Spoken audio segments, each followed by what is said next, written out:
Hello, my Bookmas babes and baddies, and welcome back to Romance and Rosé. My name is Cassandra. Can you believe we made it through Bookmas? If this is not your first time here, which if it is, welcome. Hi. I'm so glad to have you. But if you followed along with my Bookmas series, you're such a real one. We barely made it through. What a time that we had. We are diving into the new year. Can you believe it? I'm so excited for 2026. You have no idea. I truly decided that I wanted 2026 to be like the year that I crack down and I dedicate to YouTube. So I'm going to be posting at least once a week here to start, 5 p.m. Pacific Standard Time on Fridays. But if I get into a rhythm of things, I might up that to twice a week. We shall see. But today's video, we are going to be diving into my top 10 reads of 2025. I did a video over on my TikTok and Instagram talking about all 31 books that I gave 5 stars in 2025. But if I talk in depth about all 31 of those books, we're going to be here all day. And I don't want to edit that. So we're narrowing it down to top 10. But I will say I cheated. I cheated a little bit because there are some that I counted as one, but it was like a series. So we technically have more than 10 books here. We're just gonna say they're my top 10. Okay. You get more book recs. This is more for you than it is for me. Let's dive in. Okay, so I am going to be ranking these in order, starting with 10 and building up to my number 1 read of the year. This is really hard to decide on, okay? Mentally, I'm still struggling if I made the right decisions here, but we must proceed. Okay, so coming in at number 10, we have Volfu by Dylan Page. Now, this one is so underhyped in my opinion. It is book 2 in what I think is just supposed to be 2 books. I don't think Dylan is planning on writing anymore, but book 1, Row, came out a handful of years ago, and I kept waiting and waiting for book 2, and she literally surprised us on the day of release, New Year's last year. So this was not only my first read of 2025, it was my first 5-star read of 2025. And what a good omen for the year to begin. Now, these books follow a group of girls who went on a kayaking trip that went completely awry, and they ended up stranded deep in a national park. It starts out with 4 girls on this kayaking trip. 3 of them survive. 1 of them escapes back to society, and the other 2 survivors end up kind of being taken in against their will to these cave people clans. Book 1 is about one girl and her sort of romance that she creates with the leader of one clan of cave people, and his name is Ro. And then the other girl ends up with the leader of this other clan, and his name is Volfu. And then at the end of these 2 books, both clans kind of end up getting together and forming one clan, and the 2 surviving girls are like, oh my god, you made it too. And they're both in love and have integrated themselves into these groups of like primitive people. It's so fun and it's so not serious. If you grew up as a Tarzan girly, if you are okay with a little bit of dubious consent because of a language barrier, this is gonna be right up your alley. It's just like fun, and me and my friend Sarah, we gobbled it up. Coming in at number 9, the Once Upon a Broken Heart series by Stephanie Garber. This was so good. It was YA, it was so refreshing. It was whimsical, magical. I kind of picked it up on a whim. My husband had bought me the first book years and years ago, and I sort of forgot about it. It was just like sitting on my shelf, and I think I forgot about it because the cover was different than the cover that I would see in a lot of the advertising around social media. But once I actually picked it up and dove into it, I was into it. Now, the reason that this is number 9 is because books 1 and 3 were 5 stars for me, but the middle one left a little bit to be desired. So I would say as a whole, it is 5 stars, but they weren't both individually flawless, if that makes sense. But this book reminded me of everything that I loved in YA fantasy. It was just like the yearning, the slow burn, the world building, the lore, everything just was giving what I needed at the time. And even though I think it kind of goes without saying, I would recommend every single book in this video. These were all 5 stars, and these were the top 10 of the 5 stars that I read this year. And for context, I read a little over 170 books. 31 of those were 5 stars. These are the top 10 of that 31. So I'm really giving you the cream of my crop here. Okay, coming in at number 8, we have Elsie Silver with Wild Side. This is book 3 in her Rose Hill series, I believe. And this was a tough call. So I was really split between Wild Side and Wild Card, which was book 4. So I'm going to go with Wild Side, but give a super honorable mention to Wild Card because Ex-Boyfriend's Dad is one of my favorite micro tropes of all time in the romance genre. It's just so dramatic. I love age gap and I love the sort of shock value of dumping someone's ass and then getting together with their dad. It's just like, okay, tell me more. Spill that tea. But when it actually came down to the substance of the story, while both are good, Elsie Silver is an author who can do no wrong, and I gave both 5 stars.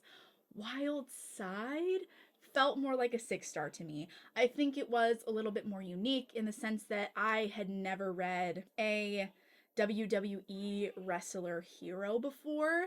It dealt with a lot of really complex plot points like the death of a family member, drug addiction, and the nuanced emotion of being really angry with someone and having a hard time knowing where to put that grief and that anger, because our female lead's sister, who struggles with drug addiction, passes away, and instead of leaving her daughter in the custody of her sister, who has always loved, supported, and cared for her and her daughter, she leaves her daughter in the custody of her rich neighbor, this WWE star.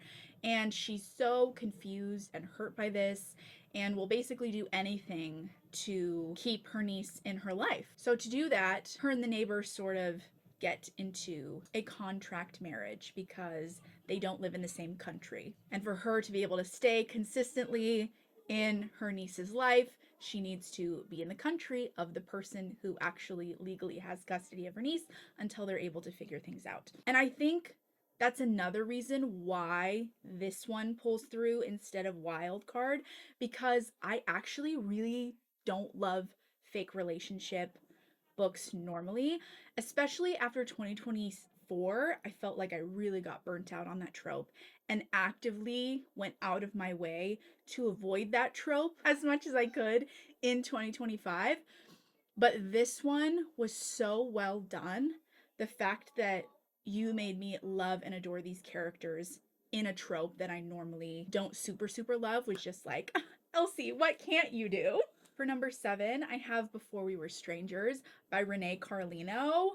This one, you guys, this is so funny because I read this and like almost never said a word about it. Amongst like my 30th birthday stuff and then like Halloween and travels, I just never said a word about it on any of my social medias. I was obsessed with this book. And I actually kind of have a funny story to go along with it because I have owned this book for a long time and thought it was a different book that I had already read.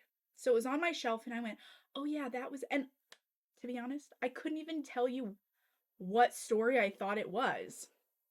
But I saw it and said, oh, I remember liking that. I should do a reread. And I was so deep in the confusion behind this book that I met Renee Carlino at Book Bonanza went up to her table and got a book plate signed to go in this book and told her, I loved your book Before We Were Strangers. I gobbled it up. It was so good. I came home. I put my little book plate in the book. And so when I picked it up for a reread, I opened it, I started it and said, bitch, you've never read this book a day in your life. I don't know what book I thought this was, but it definitely wasn't this book. So completely new to me and so good. You know how people say, I love this book so much. I wish I could forget about it and reread it for the first time. Well, that almost feels like what happened to me since I can't for the life of me remember what I thought it was. Maybe I did read it and just forgot all about it. But every detail felt new. I am also actively, I don't want to say an East Coast hater, but I've lived on the West Coast almost my entire life. The only East Coast city I've ever really vibed with is Boston. And I have been to New York City, which is where this book takes place, many times. And I can never understand why people love New York City so much. The many times I've been there, it's just like, I don't like it. It doesn't feel magical or exciting or full of possibility. Like, I don't know. To me, I think I always failed to see the appeal until I read this book.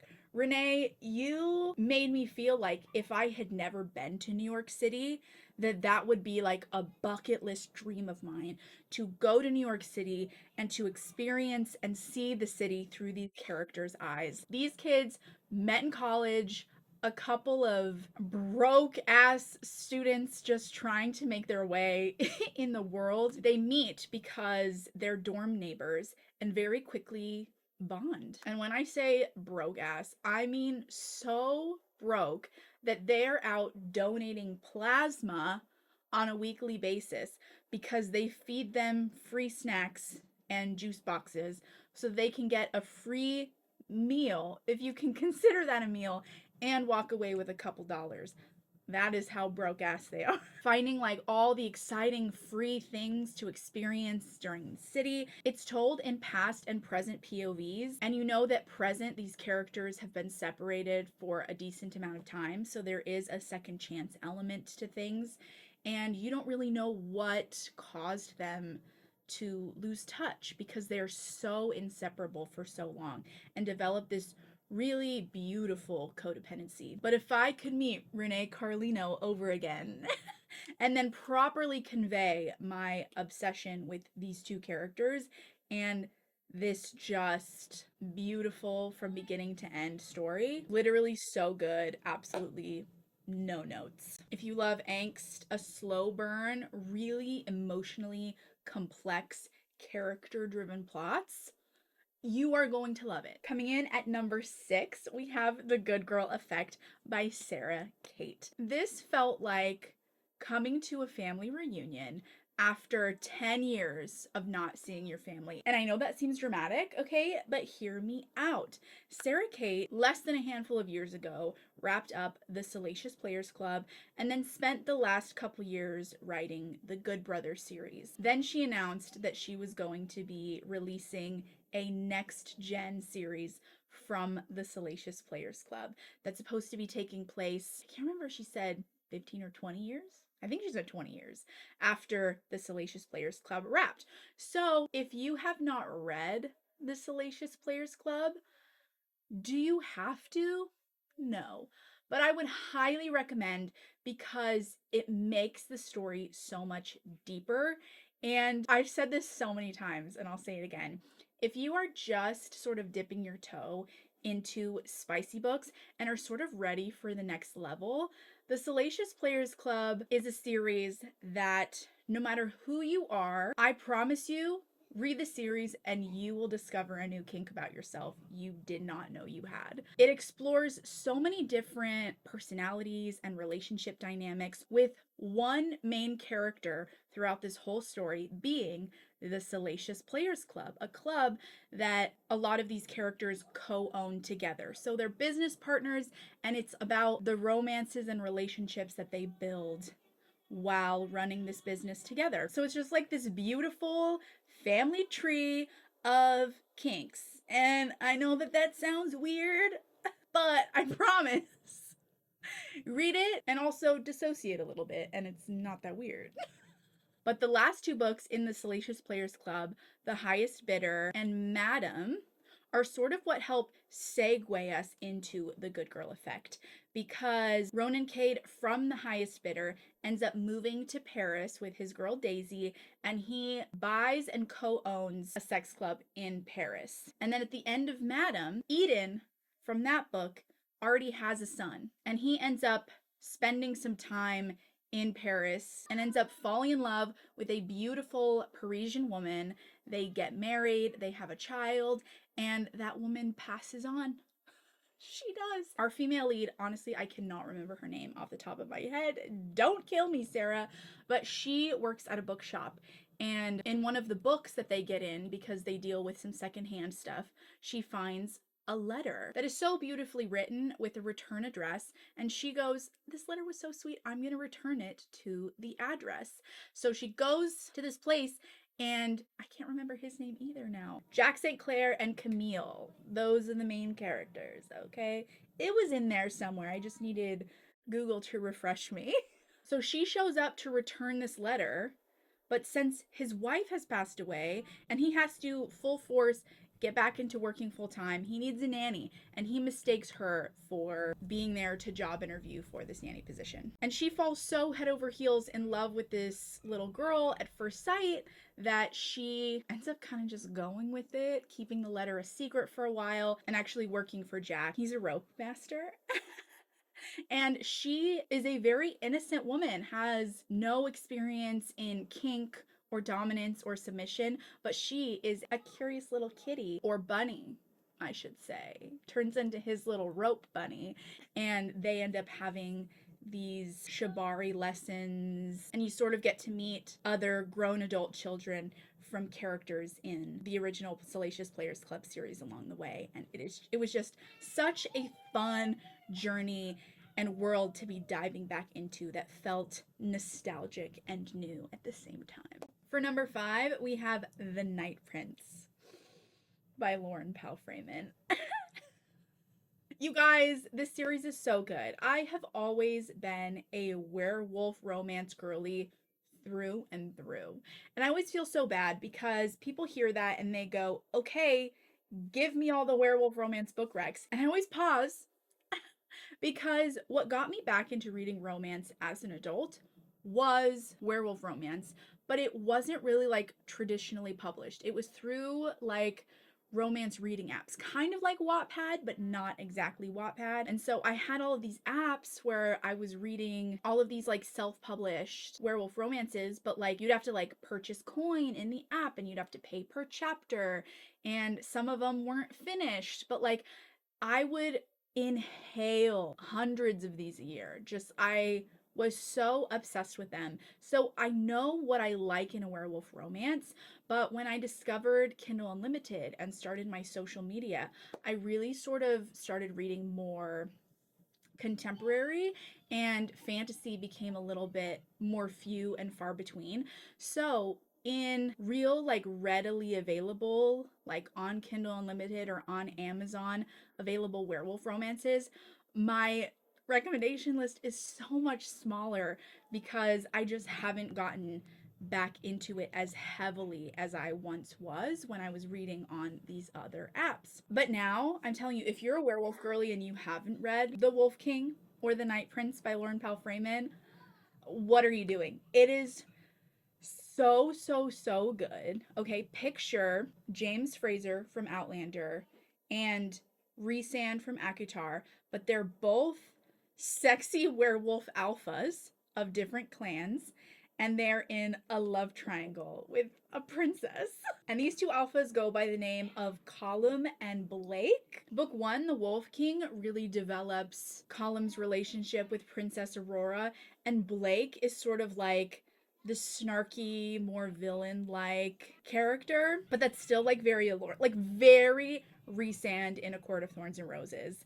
And then book 2, you see a lot more of Blake in the story and him sort of developing his own relationship with Princess Aurora, and it's a lot more enemies to lovers like, and it ends on a wicked cliffhanger at sort of like a standstill peak love triangle with all three of these characters. And book 3, which the title has not been released yet, we don't have a release date for it yet, we just know sometime in 2026 we're gonna get the third and final book. I can't wait. I'm so excited. In fact, that may be my most anticipated release of 2026. I'm calling it right now. This series is literally perfect. Everything that I like in a fantasy romance, but also with the added bonus of being werewolf, which is my personal kryptonite. They're so hot, and these characters and how different and complex their dynamic is just top tier, babes. When I was like kind of in the first 40% of reading the first book a while back, I made a video using a Scottish accent talking about this book, and it went pretty viral at the time, and I still get comments on that video over on my Instagram of people saying that they read the book because of my recommendation. They come back to the video to tell me how much they love it, and it brings me so much joy to know that so many people have picked up this series because of little old me and are just as obsessed with it as I am. I'm building an army of love triangle, werewolf, obsessed book girlies. What else could a girl want for her legacy? Number 4 is another fantasy romance series, Between Love and Ruin and Between Flames and Deceit by M.A. Frick. This was a book that I picked up on such a whim. Literally, it was someone who left a comment that was like, read this. I think it was on a video where I was talking about how I liked Ex-Boyfriend's Dad and age gap romance. And someone just drove by and was like, if you like dragons and Ex-Boyfriend's Dad, read this. And I said, wait, a fantasy? I'm like, I don't think I've ever read like an Ex-Boyfriend's Dad fantasy romance. And I love dragons. Like, it goes werewolves, dragon shifters, and then like vampires, witches, like, you know, but those are my top 2. So, while these are not dragon shifters, this book is about a girl who comes from an island of dragon riders, but they have this itsy bitsy problem where, since they're out in the middle of the ocean, growing food is really hard for all of their people. So, our princess ends up being arranged to be married to this prince from another kingdom, and they'll send food as long as they promise the protection of their dragons. So she comes, and this prince, I'm telling you, if you look up the word twat in the dictionary, his picture's right there. He's just kind of like the worst. Maybe not like Joffrey level evil, but close. And she's just kind of resigned herself to her fate, knows that she's doing this for her people. But you know who's not a twat? The king, this prince's dad. And he hates that his son treats her so poorly and takes every opportunity, because he knows that one day she'll be queen, to teach her about their culture, about the land, because he doesn't trust that his son will one day take good care. But his wife is dead and his son is his only heir, and he's not even sure that his son isn't a bastard, because his deceased wife was also the worst. But that's like a secret, because if his son is a bastard and he doesn't have any other heirs, he's kind of screwed. So they end up spending a lot of time together because his son won't give her the time of day, and their bond and attraction for each other grows so slowly but deliciously, steadily. When I tell you, so many people are talking about how they miss yearning. If you miss yearning, read this series. She's in the middle of writing book 3, and it's supposed to be a trilogy, so that'll wrap everything up just nice, kind of like the Wolf King series. So this is the perfect time to jump on both of these series, because you're going to get the conclusion this year. What I will tell you is, the sexual tension between these characters grows so much throughout book 1 and 2 that I thought, when these characters fuck, it's on like Donkey Kong. It's gonna be so explosive. And then Emma Frick faded to black on me, on us. And was that a little disappointing?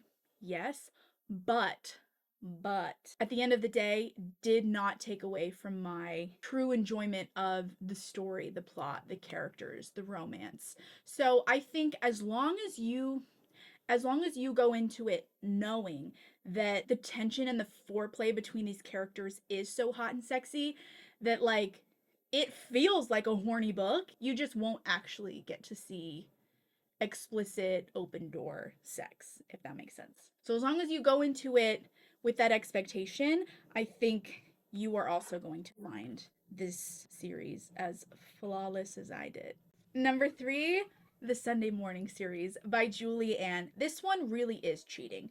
The other ones, I felt like I could count them as one because it was like a series where like you had to read them all. It was one story beginning to end. But the Sunday Morning series, they're all technically standalones. This is really 3 books, but I'm counting them all as number 3. But I'm going to let you guys know that while all 3 were 5 stars for me, book 1, Sunday Morning, was the best one. It was the best one in my opinion, but I'm going to count these all as number 3 because they were all 5 stars and I ate up every single one. The relationship dynamic and characters in all 3 of these books are so juicy, so delicious. It follows 3 sisters who all live in this house where there's a lot of like religious oppression and expectation. So if you came from purity culture or grew up in any way religious and have spent time figuring out what faith means to you and how you live your life, there is going to be a sister in this series that you can relate to. And Julie Ann wrote that journey for each of these characters so beautifully. Sunday Morning follows Sarah. Me and my friend Sarah joke about this all the time because it's Sarah with an H. And the main character, Isaac, who made it into my list of top 10 book boyfriends of all time this year, he calls her Sarah, like a good orgasm. And that's like our inside joke between each other now. So Sarah is dating this boy that she has kind of been an item with for a long time, but he's not the one for her. His older brother Isaac is. There is cheating in this book, but it's the kind of cheating that, and this is coming from someone who is an avid cheating trope avoider. I hate that trope. I don't find it interesting in the slightest. In this book, you don't care. You do not care because her and her boyfriend are basically seconds away from parting ways for college. They both want different things and they know it. They were just kind of sticking together until the very last minute, and she ends up kicking things off with his older brother, and there's just some overlap. But you don't care. I can't even explain to you how perfect I find this book. The apple tree is age gap between the middle sister and the hot older single dad neighbor. She also is going over and nannying, and she's much more of a free spirit, but her character struggles with kind of like self-control, and when she feels out of control, she deals with it in really unhealthy ways a lot of times. And without spoiling too much, the ending of that story, while I feel like was the most dramatic out of all 3 stories, felt so special out of the 3 because in Sunday Morning, Isaac steals the show. He's like so amazing and so perfect. Like, thank God he's not real, because if he was, I don't know what I would do in his presence. And in the apple tree, she's the one who really steals the show. Her character is so funny. She's so quick-witted. She's mature, which is why I think she was able to connect so much with the male lead, who was this older man still kind of figuring his own life out next door. And also his son in this book. And a good book was just like a really good conclusion with the youngest sister who was always in love with the brother who Sarah broke up with in Sunday Morning. She was like, I can't believe that you broke up. Like, he was the one. You're never going to do better than him. And then she ends up with Isaac. And so the youngest sister, she goes to college specifically to be with the younger brother from book one, because in her mind she has this vision that they were always meant to be together. And then she gets there and she has a male best friend who also went with her to this school. And it's one of those, like, maybe the love of my life was there all along, right under my nose type of stories. And their relationship blossomed so beautifully because of the comfort level built on friendship. I'm such a sucker for friends to lovers. It's ridiculous. So all three of these books hit a trope or a subject that I just connected with so deeply. Cannot recommend this series enough. Number two is a series that is so criminally underrated in the book space. It pains, it physically, like, I feel a sinking feeling in my guts that I don't see this book series talked about enough. And it is the Tangled in Lies series by Pam Godwin. This series will have me in a chokehold until the day I die. I think about this series almost every day. Especially if you are a love triangle girl like myself. So when I say love triangle, this is what I'm talking about. People like to throw out book recommendations for love triangles that, in my opinion, aren't really love triangles. People talk about how the Once Upon a Broken Heart series is a love triangle.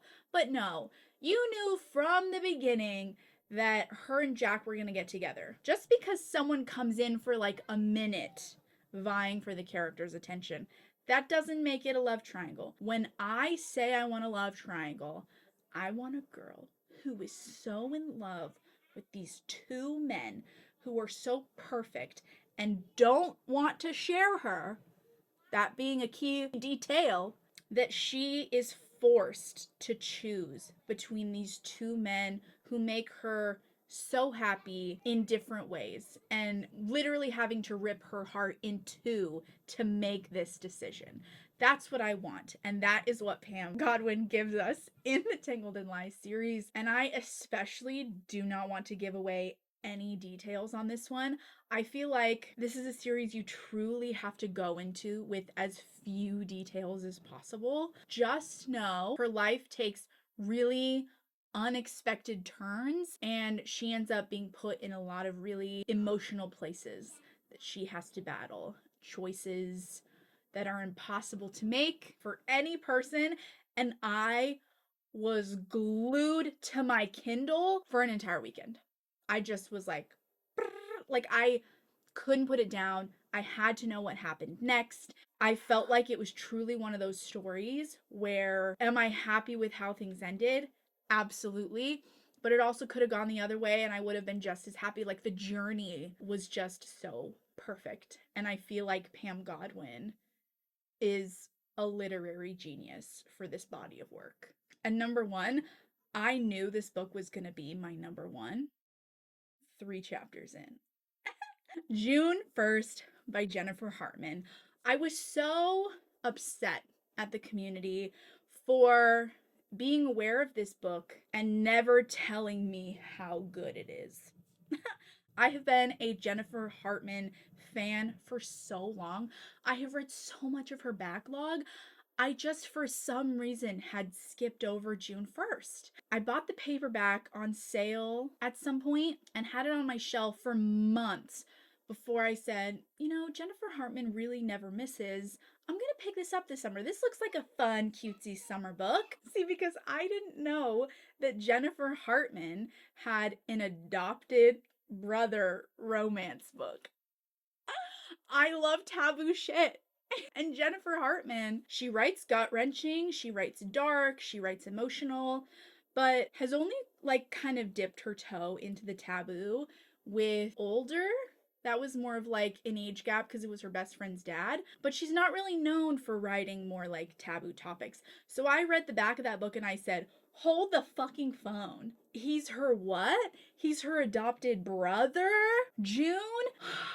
Everything about this book. Like, I might reread this book this year.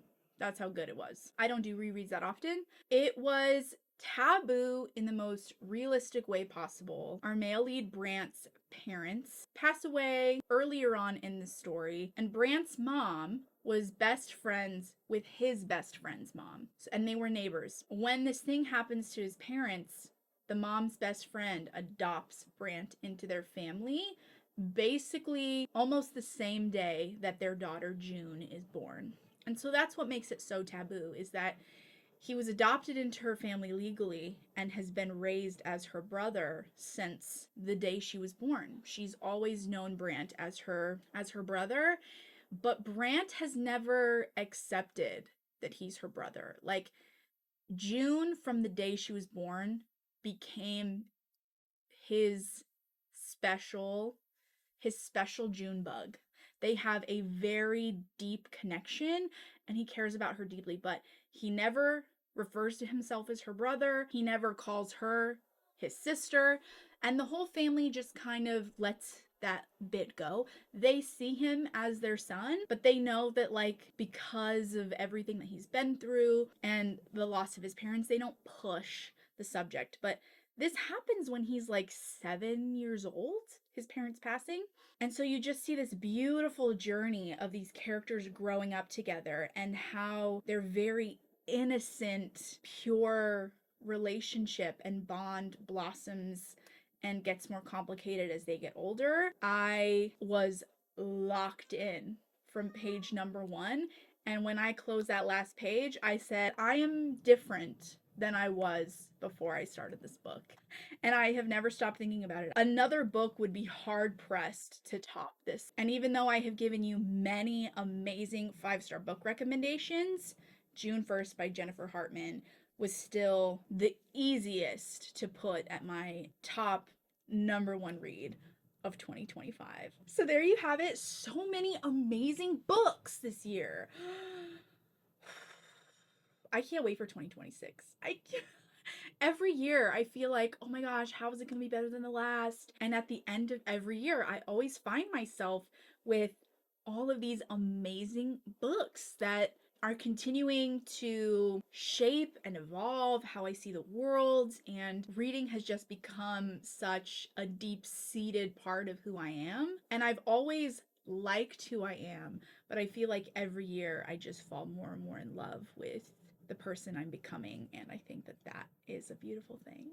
Thank you guys so much for watching and being here. I have so many fun and exciting ideas for the new year, but I would also love to know what you guys like to see, interact with over here on YouTube, since I do consider this a little bit of a newer avenue for me. I'm so much more familiar with the short form content over on TikTok and Instagram, and I'm just trying to get my sea legs a little bit. So what do you guys like to watch? Is it more book recommendation videos like this, where I'm sitting down, we're having a conversation? Do you like to see more a day in the life, vlogging style videos? I'm totally open and excited for suggestions. So welcome to this journey of me trying to become a booktuber in 2026. I truly am so excited. Make sure to like this video, subscribe so that you can continue on this journey with us. Happy New Year and happy reading!